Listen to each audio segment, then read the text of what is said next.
Hi, this is Ian Anderson from Jethro Tull, and you're listening to An Acoustic Record with Jabba John on WFIT. Beautiful. Got that bit of nastiness out of the way. Thank you. Great, no problem. I am delighted this evening to be able to have an opportunity to chat with none other than Mr. Ian Anderson of Jethro Tull. How are you, Ian? Well, not too bad at all. It's always the case this time of the year. You've got to be studious and involved in avoiding picking up winter colds and flu as it starts to fly around. So I'm usually hiding out in the dressing room, trying to keep out of the way of fellow musicians and crew members. And Kate was starting to have a bit of a bad throat and a bit of a chest thing a couple of days ago. But the great news is it seems to have cleared up. So far, the natural bodily defenses have kicked into play, and are keeping me reasonably well. Thank you. Wonderful. It's the best we can hope for, huh? Well, that's right, because the trouble is you live in a world of air conditioning and a lot of airplane flights and a lot of crowds of people. When you have if you've got 1,000 people breathing in your general direction and you're close to them at the front of the stage, then there's a pretty good chance you're going to pick up something nasty along the way. May not be life-threatening, but it can be a little rough if you're a flute player and a singer, because anything that is affecting the nose and the lungs and the throat, it's all stuff that takes its toll. It doesn't stop me from performing, but it just makes it that much physically harder. So, I always feel sorry for those people who do that kind of a job. Whereas if I just worked in an office and sat in front of a computer every day and had a bit of a cold or flu, I wouldn't be complaining. I would just, I would think this is luxury. So if I get sick when I'm home and off between tours, I just lie in front of the TV and think, wow, this is great. I love being ill when I'm at home. It's just not so much fun if you're, getting on airplanes or doing concert shows every day. Definitely. And speaking of concert shows, you are on solo tour now, Ian Anderson on tour. Yeah, that kind of happens usually about this time of the year in terms of previous few years. I've been obviously on the road as Jethro Tull since end of February until September, and then switched to doing Ian Anderson shows for the latter part of this year. And it's just an opportunity really to stretch out a little bit in terms of the breadth and depth of Jethro Tull catalogue, to bring into play some of the songs that perhaps are not those that a rock music loving member of the audience would expect at a Jethro Tull concert, particularly if it's an outdoor summer show or indeed in America, where the perception perhaps is a little more towards Jethro Tull, the rock band. But it's just nice to have the opportunity to play some of the other things, be they acoustic or electric songs, that are perhaps the not so well-known ones, but to the fans, an important part of the musical history of Jethro Tull. So that's partly what it's about, and partly the opportunity to introduce a few new songs into the show and road test some of the latest pieces. I mean, as I tell the audience every night, one piece of music we play every night is one that was just actually literally just for the first time rehearsed the day before we flew out to start this tour. So it's always quite nice to focus the mind really by having something that's really bang up to date, and there are a couple of other songs we play that are a few weeks old, and one or two which are a few months old but have never been recorded yet. So wonderful. That's just part of the overall mix of coming up with an interesting stage set list, which hopefully will appeal to the folks that have seen everything before in terms of Jethro Tull concerts, but it will also appeal to those that perhaps are coming for the first or second time. We still try and make sure we include a few of the heavy hitters, albeit maybe we change the arrangements a little bit to do them in a slightly different context. But we try and put in something for everybody, and in so doing probably create a dog's dinner of a concert that actually doesn't fully satisfy anybody. But that's the penalty of trying to be a nice guy.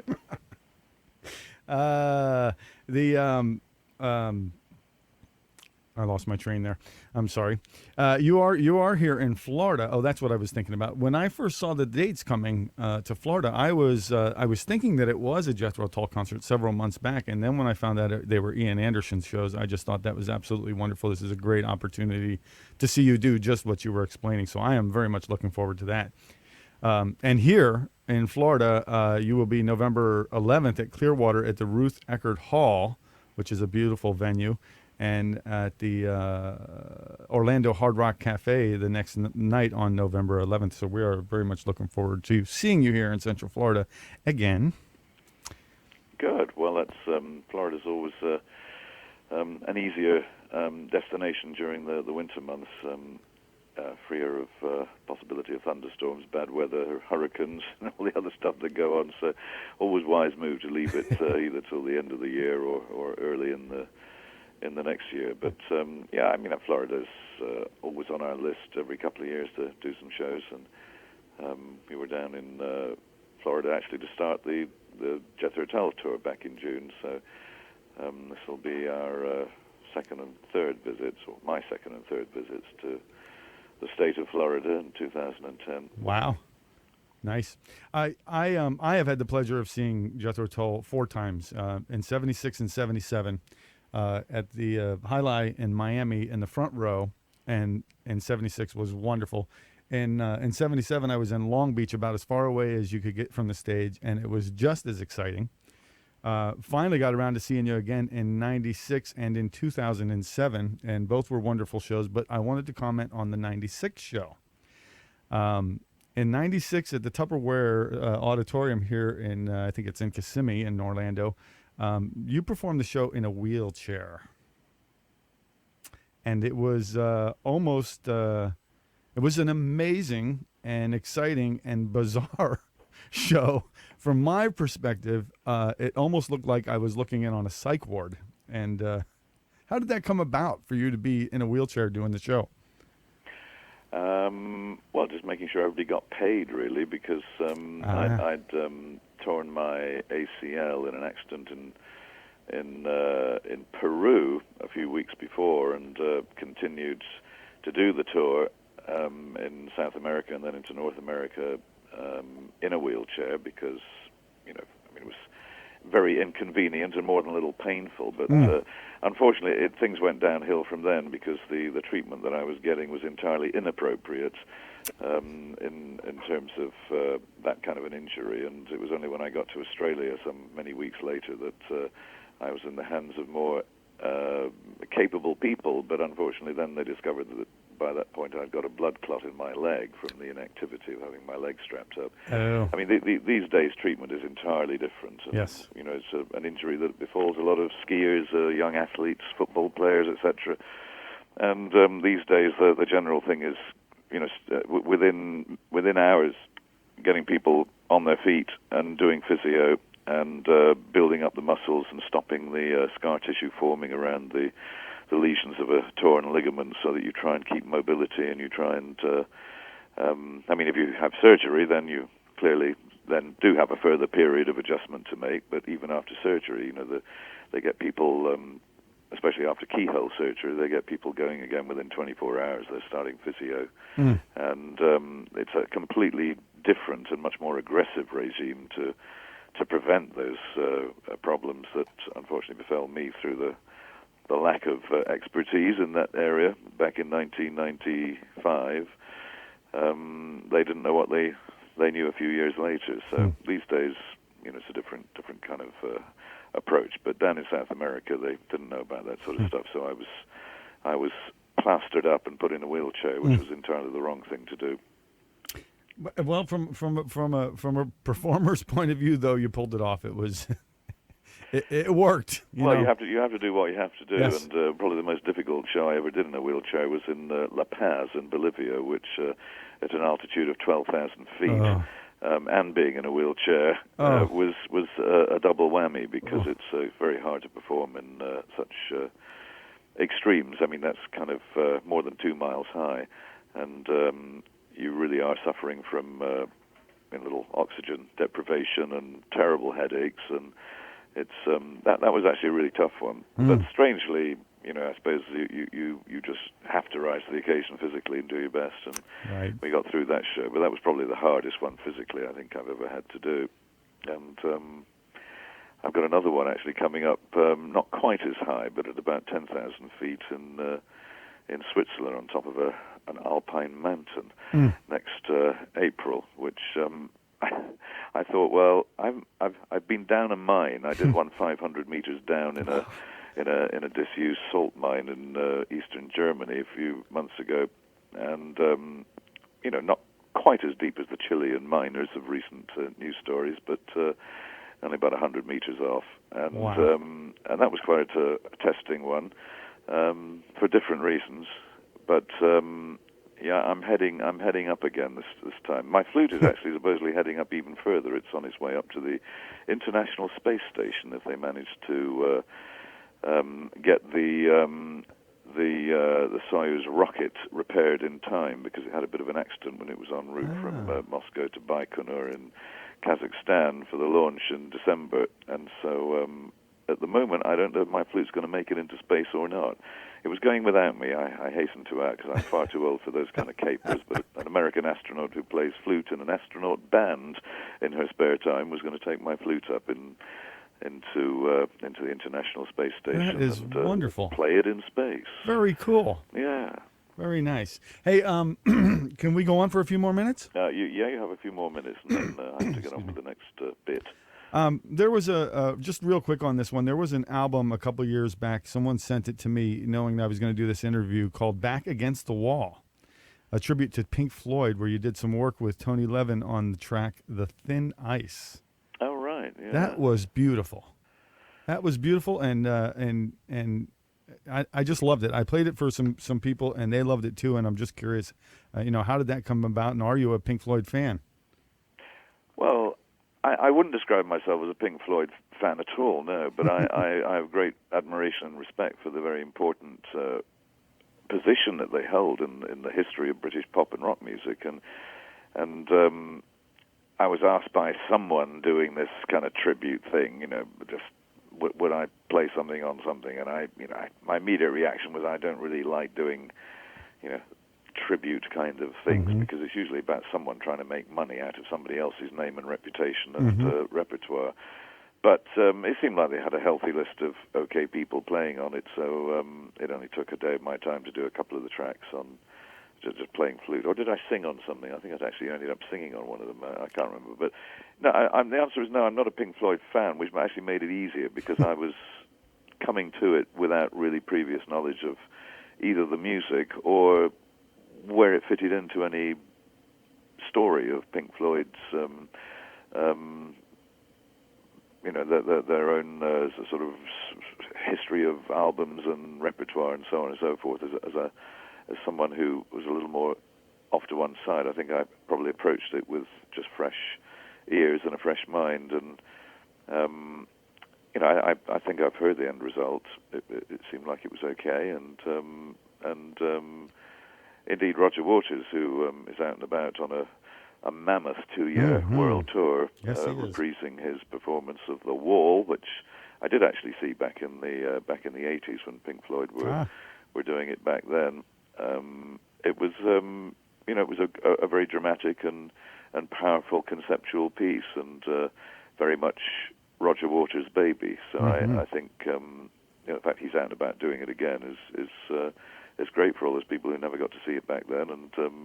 And I was saying to my wife about an hour ago that somewhere along the line we must see if we can, if we find ourselves in a town or near a town where he's playing, we'll have to go and see it, because I do remember when we went to see it in Germany in sometime in the 80s. It had a great poignancy, because of course at that time the Berlin Wall was still standing, and the whole the darker side of what all that was about was still very, very stark and real. As indeed a few months ago when I went to Israel, and Roger Waters had just played there a few weeks before I went there to do some shows, and he had somewhat inadvisedly drawn comparisons between the wall, the Berlin Wall, his wall in the in the album, and the wall that divides the Israel from the Palestinian territories, and he got a bit of a caning in the Israeli and some of the world press for his. He was accused of a rather naive approach, to put it politely, Yes. in being a little anti-Israel, whilst at the same time he took the money and ran, which was probably not the best thing to do, since he was trying to, trying to be all things to all people by being pro-Palestinian, and yet it was a virtually entirely Israeli audience who came to see it, because Palestinians do not follow rock music as a rule, or very few do, and certainly they weren't able to go to that concert, which was held in very much in the... I know exactly where it was held, because I was there myself a few weeks later, actually talking to one of the charity bodies that I support in Israel. So I know quite definitely where he played, and he left town with the dosh. Mm-hmm. So a little bit hard, I think. However, speaking of a dash, I do want to make sure I mention to folks that they can find out all things Jethro Tull by visiting www.j-tull.com.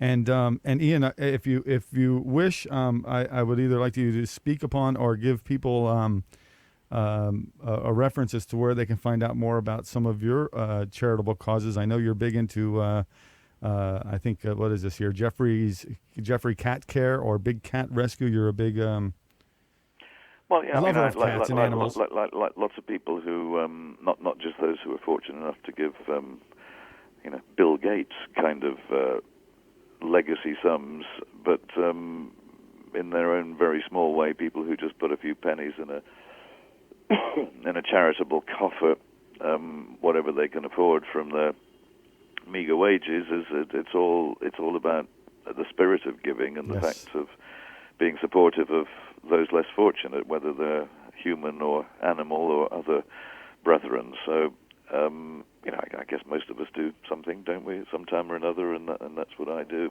Yes, sir. A few times a year in different ways, and I mean, I put some of that stuff on the website only because when I'm doing shows where people are buying tickets, and God knows in a recession, those tickets can be awfully expensive in terms of the damage they do to your wallet. So I think it's only appropriate that the people who support indirectly charities that I give to by buying the tickets in the first place, allowing me to give the money to charities. That's it's not really me giving money. I'm just passing it on. I'm just the middleman. Yeah, but it all helps, like you say. Well, it does, and I have to make sure that I'm the middleman because I have to explain all of this to the tax authorities in more than one country. So, yes, sir. So it's quite important, really, that it doesn't touch down for too long in my bank account. I hear that. But there you go. That's the intricacies of charitable donations are one of the things you learn as you go along through life. If you want to try and maximize for the benefit of such charities what you can actually pass on to them. It's never that simple. It's always, especially in places like India, believe me, it's a real nightmare. It took me, I think, best part of 6 months to actually engineer a way to donate some tour money from an Indian tour a year and a half ago. It took me at least 6 months before we managed to get some money into India without attracting further taxation, and in support of not directly, but in support of emergency services following the Mumbai massacre that occurred, the terrorist attacks. So we were there at that time, so we felt kind of caught up in all of that. And sometimes these things are not really particularly easy, but I think the fans who buy tickets and support these things, they have a right to know what happened, and that their ticket money really did go to the people concerned. So I put some of that stuff up on our website, but not in a way to draw too much attention. Okay. Otherwise, apart from I'm not really necessarily trying to get attention for what I do, other than by mentioning the names of charities, it does sometimes bring other people to those causes. And I often think that it's very easy to give give to good causes that are on your doorstep, where it seems much more pertinent. But I think it's quite an important thing sometimes to reach out beyond your back porch, your backyard, the immediate community, and to look at places and people and issues that are happening thousands of miles away, because that is, there's a double benefit there. It brings you into contact with other people and their problems, and we're all on this planet together. So it's sometimes, I think, quite important to look outward and not just just give to the causes that are closest to your either geographically closer to you or in terms of closer in terms of your immediate experience. It does us good to look outside of ourselves and learn a bit more about the plight of other people in other places, and consider the broader implications of planetary goodwill, not just looking after our own. Yes, sir. Well, Ian, let me tell you, it has honestly been a pleasure chatting with you today, and I hope that we get to do it again someday. I wish that you would send my best wishes to your family and friends. And upon parting, I would like to ask if you have any words of wisdom for our listeners tonight. Wow. Well, I think you just touched upon it then when you mentioned family and friends, that in spite of my concerns for more global issues, it does always come down to, I think, some very fundamental standards and morals and principles that we actually do derive very much from our upbringing. And one of the things that I think is most important in life is that you're able to honor the legacy of what your parents have taught you, which is hopefully more good than bad, and that in your own turn as parents you can pass on those values to your own children and those people who are around you. So it's I think as you get older it becomes a little more obvious in a way that family, friends, the community, these are the really big issues on which the future standards, moralities hinge. And to some extent, those are reinforced by religious beliefs and religious standards. I'm not a religious person in terms of being a practicing member of any church. I'm not, for example, a Christian, but I do support Christianity quite strongly. And amongst things that I do this year, for example, I'm playing Canterbury Cathedral, the head of the English Anglican Church, and doing a charity concert there for the Restoration Fund of Canterbury Cathedral, because I see the enormous value that Christianity has to play in the community, and the great need to preserve not just the buildings in which that practice and worship takes place, but that the very positive values that Christianity does bring to people who find it is of benefit to them to follow that religion. And so whilst I don't call myself a Christian with a capital C, I think of myself as someone who is there to promote Christian practices of the common sense, goodly, responsible sort, and heartily support Christianity, for what it can do for future generations.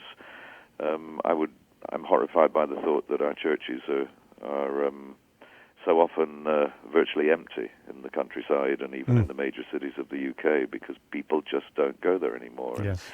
And yet, I show up at Canterbury Cathedral, and 3 months before the show, it's a sellout, and it's one of our biggest cathedrals in the country. And so, that for me is an example of how you can bring people into the church. And although what I do is obviously not a religious ceremony, but is a Christmas